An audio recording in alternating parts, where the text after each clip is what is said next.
Hola, ¿cómo están? Antes de que empecemos a escuchar las entrevistas que a continuación se mencionarán, me gustaría dar una pequeña introducción sobre lo que fueron esas entrevistas realizadas a diversos profesores de la Escuela Superior de Economía del Instituto Politécnico Nacional.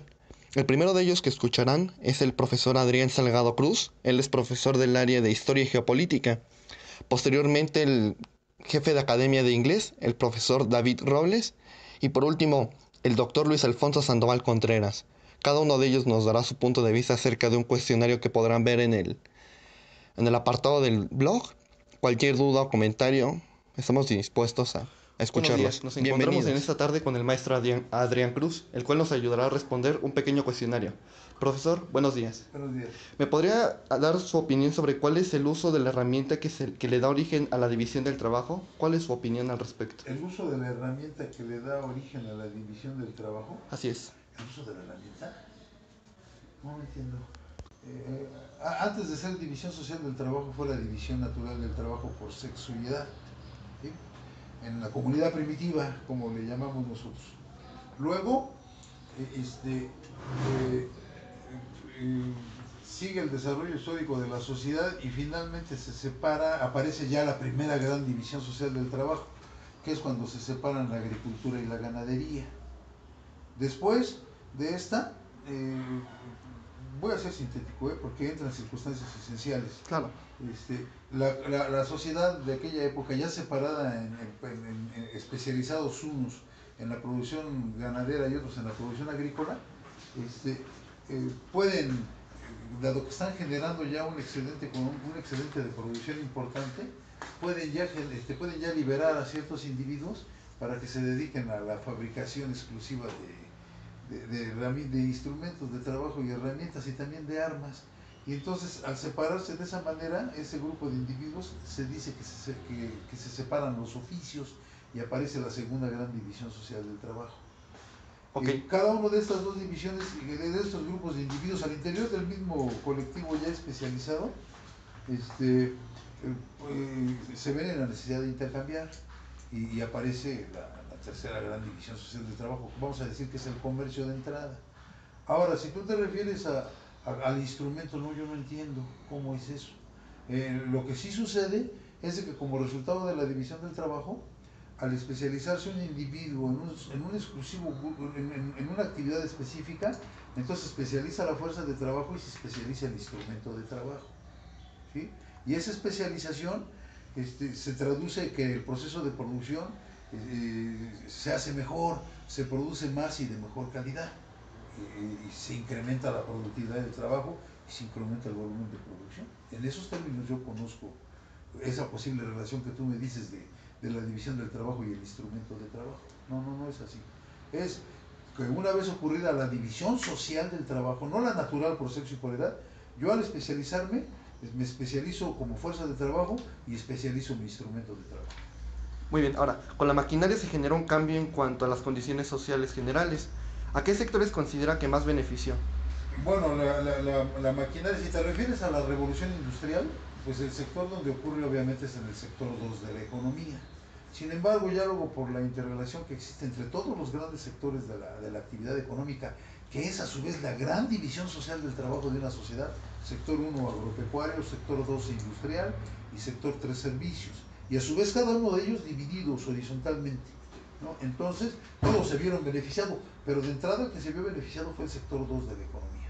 Ok, perfecto. Ahora, ¿la cooperación potencia la fuerza productiva individual o crea una fuerza productiva dentro de una empresa? No crea una fuerza productiva nueva, el mismo nombre de cooperación, eh, voy a hablar etimológicamente, cooperación, el co viene del latín cum, que quiere decir juntos, entonces operan juntos. Entonces cuando aparece ya la cooperación, ya no puedes hablar exactamente del obrero individualizado, ya aparece lo que se conoce como el obrero colectivo. Y entonces ese obrero colectivo, aún en la cooperación, que es la fase más elemental de organización del trabajo, la cooperación simple, ya hablas de una fuerza colectiva de trabajo que entonces sí tiene mucho más capacidad de trabajo, o como diría un matemático, potencia la capacidad del trabajo o la productividad del trabajo. De acuerdo a su opinión, hoy en día con el libre mercado y la globalización, ¿qué cree que sea más conveniente? Si usted tuviera una empresa, ¿el estar dentro de una zona industrial o el estar lejos de una zona industrial? Estar dentro de una zona industrial o lejos de una zona industrial.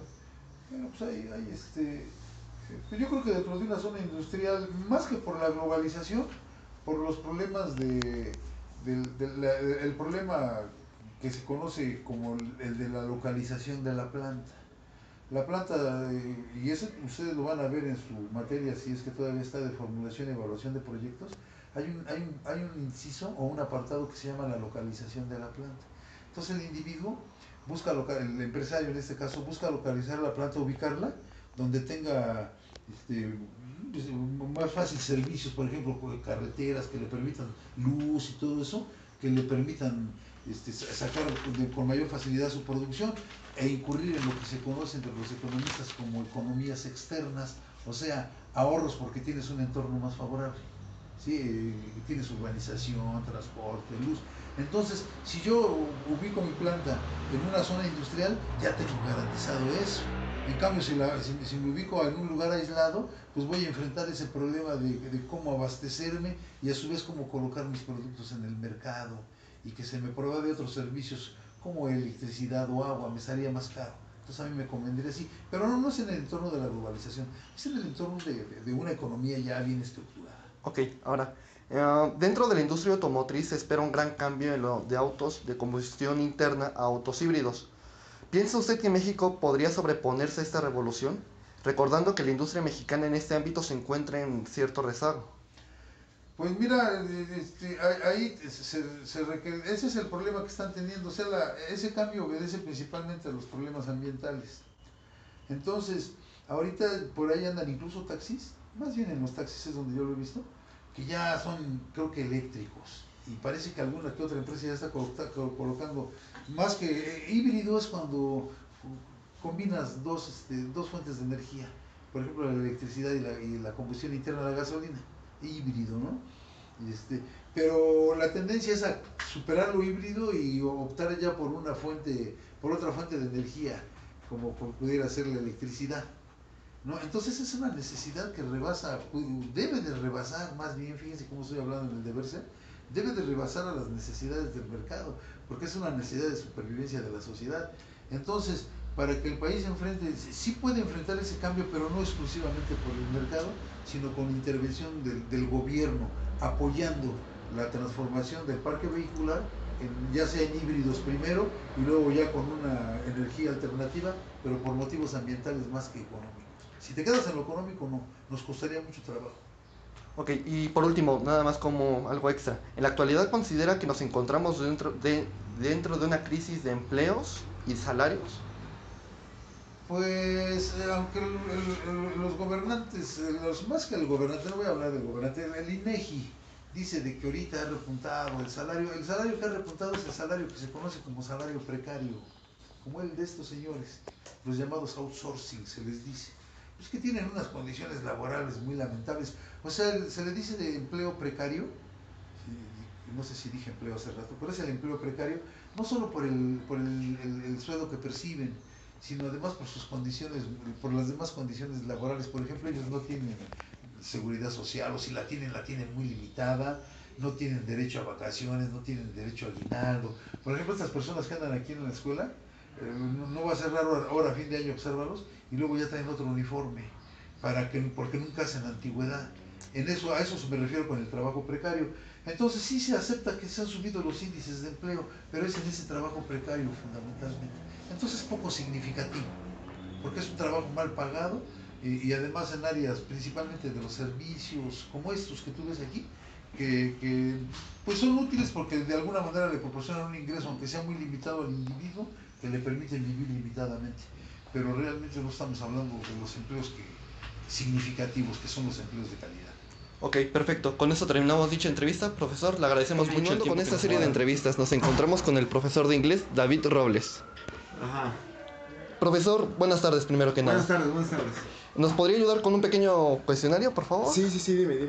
¿El uso de la herramienta es lo que le da origen a la división del trabajo a su parecer o es otra? No, vaya, yo creo que es un complemento, porque meramente, o en parte sí. ¿Por qué? Porque es lo que le ha permitido que el ser humano sea especialista en una determinada rama, una determinada actividad. Considero que pues sí ha sido fundamental para la especialización del trabajo. Ok, ahora, con la maquinaria se genera un cambio en cuanto a las condiciones sociales a nivel Sí. general. ¿A qué sectores considera que benefició más y por qué? La cuestión, bueno, yo creo que la parte de la maquinaria o el equipo, como comentas, yo creo que es buena hasta cierto punto.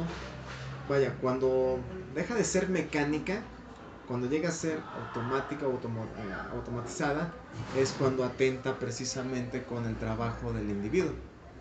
Eso es lo que yo creo. Yo creo que es buena hasta cuando sigue siendo mecánica. ¿Y Automática ya no. a qué sectores, bueno, en su momento cuando se dio aquella revolución industrial por 1777, ¿usted a qué sector piensa que fue el que más ayudó dentro de todo esto? Pues yo creo que pues el sector industrial, ¿no? Muy bien. Ahora, ¿la cooperación potencia la fuerza productiva individual o crea una nueva fuerza productiva? Yo creo que con la automatización yo creo que crea una nueva fuerza productiva, ¿no? Ok, de acuerdo a su opinión, hoy en día con el libre mercado y la globalización, ¿qué cree que sea más conveniente? ¿El estar dentro de una zona industrial o lejos de una zona industrial? Híjoles, pues si requieres trabajo, pues yo creo que sí, ¿no? Creo que estar cerca de la zona industrial, se me viene a la idea, se me viene a la idea. Ok, ahora, en la actualidad ¿consideraría usted que nos encontramos dentro de una crisis de empleos y de salarios? Eh, yo creo que más bien no de empleo, sino de salario, porque trabajo sí hay. El problema es que la gente no quiere el ingreso que te ofrecen, o sea, porque trabajo hay. La bronca radica en los salarios, que incluso sería bueno que checaran lo de la nota de hasta incluso ya el Fondo Monetario Internacional ya está de acuerdo en la idea de que pues se tiene que revisar los salarios porque realmente están cayendo, ¿no? Está bastante complicada la situación realmente. Ahora, por último, dentro de la industria automotriz se espera un gran cambio de autos de combustión interna a autos eléctricos. Ajá. ¿Piensa usted que México pueda sobreponerse a esa revolución dentro de la industria automotriz? Recordando que la industria mexicana en este ámbito se encuentra rezagada. Pues yo creo que ahí sería valorar esa parte. ¿Por qué? Porque resulta ser, al menos lo que yo tengo entendido, es que México es uno de los principales receptores de tecnología a nivel mundial. El problema es que no es nuestra, pero somos de los primeros receptores de tecnología a nivel mundial. O sea, ¿qué significa? Que efectivamente tenemos un problema de rezago en la agricultura, en la industria, y es decir, estamos altamente especializados en servicios cuando no tenemos desarrollado nuestros primeros dos sectores, ¿no? O Oh, sea, habría que revisar esa parte, ¿eh? pues profesor, le agradecemos mucho el tiempo que nos ha brindado para Buenas responder tardes, dicha continuando entrevista. con la serie de entrevistas, nos encontramos en este momento con el doctor Luis Alfonso Sandoval. Profesor, buenas tardes. Hola, buenas tardes. Me gustaría si nos pudiera ayudar con un pequeño cuestionario. Claro que sí, adelante. Empezamos. ¿Es el uso de la herramienta lo que da origen a la división del trabajo? Bien, esto nos encontramos autores con diferentes opiniones. Entonces yo pudiera hablar de una visión que comparto en algún momento, en donde se nos habla de la división natural y de la división social del trabajo. La división natural del trabajo se dice que en su primera etapa, según Marx, a lo que le llama comunidad primitiva, se da primero por edad y sexo, en donde los varones se dedican a hacer algunas actividades como la cacería, a la agricultura. Los niños, las mujeres se encargan de la recolección. Los ancianos tienen en la sociedad labores diferentes, labores específicas. Después de esto, se da una siguiente división natural del trabajo de acuerdo a las habilidades. Nos damos cuenta que de repente hay ya estando dada esta división de edad y género, nos encontramos con que hay personas que son más hábiles para hacer algunas otras cosas. Entonces, yo creo que el uso de las herramientas van a ayudar a que los procesos productivos sean más eficientes. Pero yo me quedo con la primera parte de la división natural del trabajo, que primero es en edad y sexo y después por habilidades. Posteriormente, a lo que se le llama división social del trabajo, pues ya son cuestiones sociales, de jerarquías. Ya cuando se habla de la propiedad privada o del surgimiento de la propiedad privada, pues de repente los dueños de los medios de producción son los que hacen divisiones Ok, ahora vamos con la siguiente pregunta, doctor. Con la maquinaria se genera un cambio en cuanto a las condiciones sociales generales. ¿A qué sectores considera que más benefició y por qué? Bien, acá haría falta a lo mejor mencionar una época, porque si nos vamos o estamos hablando acerca de la primera y segunda revolución industrial, la mayor parte del mundo es principalmente agrícola, se dedica a las actividades agrícolas. Hay una situación en donde el clima no es bueno. La segunda revolución industrial se ve que, o se habla de que está vinculada con un invierno, con una situación climática fría, desfavorable. Entonces es necesario alejarse un poquito de la agricultura y empezar a mejorar las manufacturas. Entonces la maquinaria, como lo llamamos tal cual, y los procesos productivos en masa de manufacturas, finales del siglo XIX, mediados, mejor dicho, perdón, del siglo XIX, yo creo que empieza beneficiando primero a la industria textil, que es de la que se habla, en donde estos procesos se vuelven muy, muy eficientes y hay una serie de innovaciones y descubrimientos que van a favorecer a las demás industrias, como la industria agrícola, como la industria de transporte, la de transformación y así sucesivamente. Pero se crea un círculo virtuoso entre todas las industrias.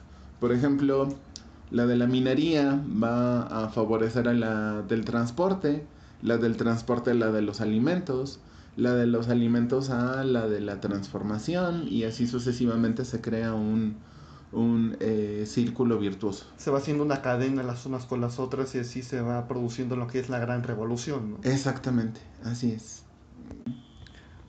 Ok, es momento de pasar a la siguiente pregunta. ¿La cooperación potencia la fuerza productiva individual o crea una nueva fuerza productiva dentro de una empresa? ¿Cuál es su opinión, doctor? Bien, cuando hablamos de cooperación, yo pudiera tener más de una acepción. Lo primero que viene a mi cabeza, pues es el trabajo en equipo. De cómo las fuerzas productivas dentro de una actividad industrial o dentro de un negocio, por llamarlo así, están, tienen una coerción y crean convergencia para llevarnos a un proceso productivo mejorado. Y la otra acepción que percibo es cuando las empresas cooperan entre sí para generar un sistema económico más, más eficiente y con mejores resultados naturalmente. Entonces, yo creo que pudiera redundar en algún momento a la productividad individual, pero básicamente yo coincido con la segunda parte, en donde dice que se crea una nueva fuerza de trabajo. Usted tocó un tema que me parece bastante interesante, doctor. Nos menciona que dentro inclusive de la misma industria hay cierta cooperación entre empresas. ¿Será para producir más o para tratar de estandarizar dicho mercado? Yo creo que pueden cumplirse varios objetivos. Yo creo que el principal objetivo que se cumple, pues es el volver más eficiente el proceso productivo y entonces volverse más competitivo en el mercado. Pero sí, yo creo que se cumplen varios objetivos con esto. Perfecto. Continuando con dicha entrevista, pasemos a la siguiente pregunta. De acuerdo a su opinión, hoy en día con el libre mercado y la globalización, ¿Qué cree que sea más conveniente? ¿El estar dentro de una zona industrial o lejos de una zona industrial? Bueno, para contestar esta pregunta, yo creo que quizás haya que definir bien de qué tipo de industria estamos hablando, pero yo creo que en la mayoría de los casos, conviene estar dentro de una zona industrial. Cuando se potencializa esta globalización en el mundo a partir del siglo XV, con el descubrimiento de América, los grandes viajes y los grandes descubrimientos, a partir de este momento empieza a existir lo que se mencionaba un poquito antes, la cooperación. Se llaman trust. Se habla de los trusts industriales.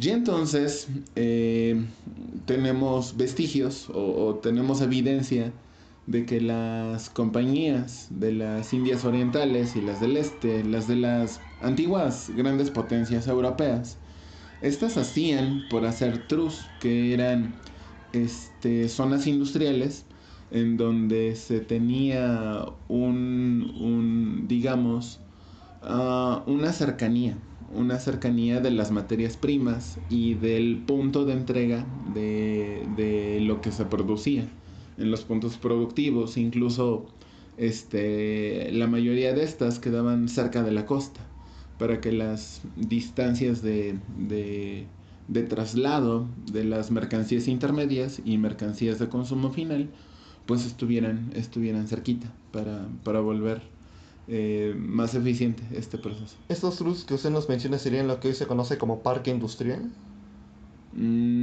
Es algo parecido, pero no es necesariamente esto. Los truths son una serie de acuerdos entre empresas para poder producir y se elimina la especulación de acuerdo a la oferta y a la demanda.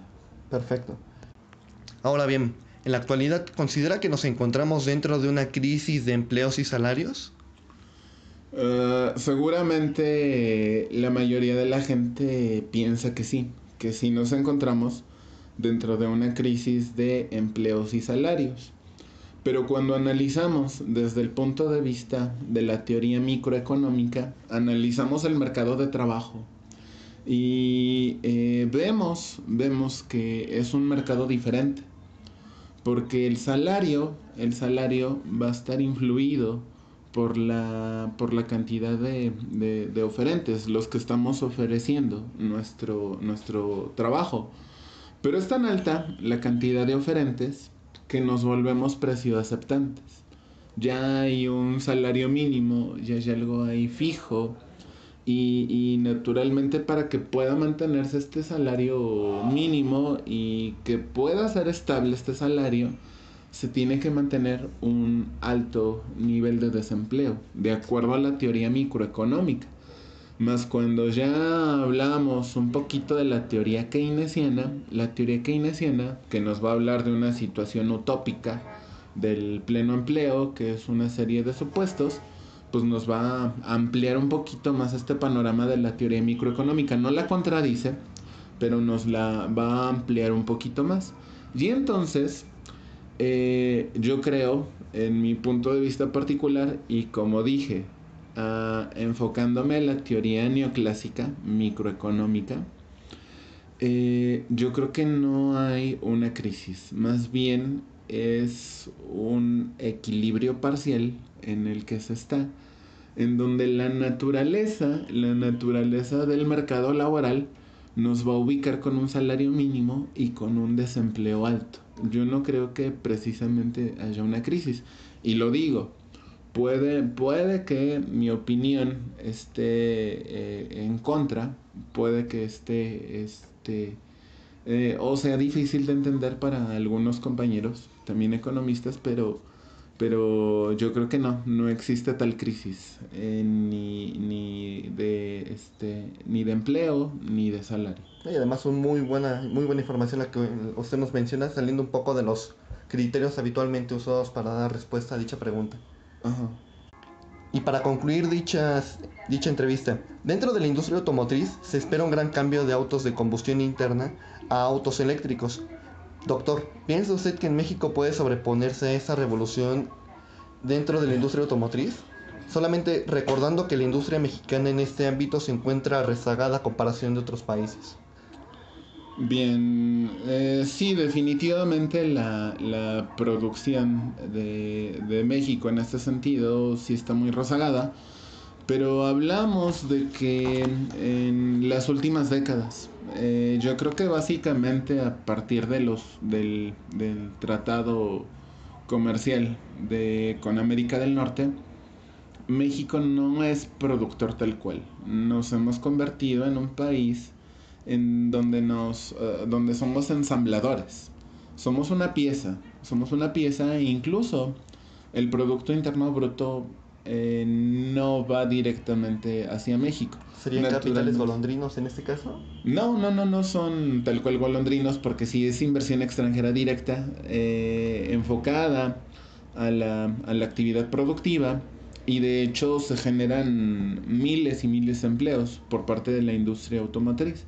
Tenemos varios ejemplos, como yo creo que los más importantes, Ford y Volkswagen, pero la producción no es nacional, la producción es alemana, es japonesa, es estadounidense y naturalmente si le conviene a los mexicanos tener esta industria aquí, pero no es labor de los mexicanos ser o no ser competitivo de acuerdo a los cambios en el uso de los vehículos de combustión interna a autos eléctricos. En realidad, esta onda de que se usen autos de combustión interna, pues está un poquito vinculada con la demanda de hidrocarburos. Porque en realidad se habla de que a principios del siglo XX, la mayoría de los automóviles son eléctricos. Sí, puede que sean en este momento más eficientes que los autos de combustión interna. Pero tenemos un mundo que vincula el petróleo con la riqueza y la riqueza con el poder. Entonces empieza un enorme auge para las industrias petroleras y por eso se rezaga la producción o incluso se elimina la producción de autos eléctricos. En la década de los 90, General Motors, Ford y algunas otras empresas europeas empiezan a fabricar más autos eléctricos que autos a combustión interna. Pero en realidad no sabemos qué pasa en el mundo, pero se prohíbe la producción y comercialización de estos autos. Se dice que en Estados Unidos, la empresa General Motors, que es quien renta estos automóviles porque no los vende, pues los destruye por completo. Y en Europa, algunas empresas, incluyendo a BMW, que construyen autos totalmente eléctricos, lo que hacen es descontinuarlos. No va a haber refacciones, no va a haber forma de reparar sus autos. Y entonces, yo creo que es un proceso que se ha venido rezagando, pero ya pudo haberse dado desde hace mucho tiempo. Y mientras tenga vida el mercado de hidrocarburos, yo creo que va a seguir habiendo autos de combustión interna. Yo creo que lo que sigue es la producción de autos híbridos, que son mitad combustión interna, mitad eléctricos. Y bueno, siguiendo lo que nos acaba de comentar, ¿cree que México pueda generar ese cambio dentro de los autos híbridos? ¿Cree que se pueda dar ese cambio dentro de la industria o nos vamos a quedar un poco El problema rezagados? es que no es decisión de nosotros. Tanto en Puebla, Volkswagen, como en Cuautitlán Izcalli, Ford, como la empresa de Chevrolet aquí en México, influyen en el diseño, sí, pero no creo que las plantas de aquí de México puedan influir directamente en la producción o en la decisión de la producción de estos autos.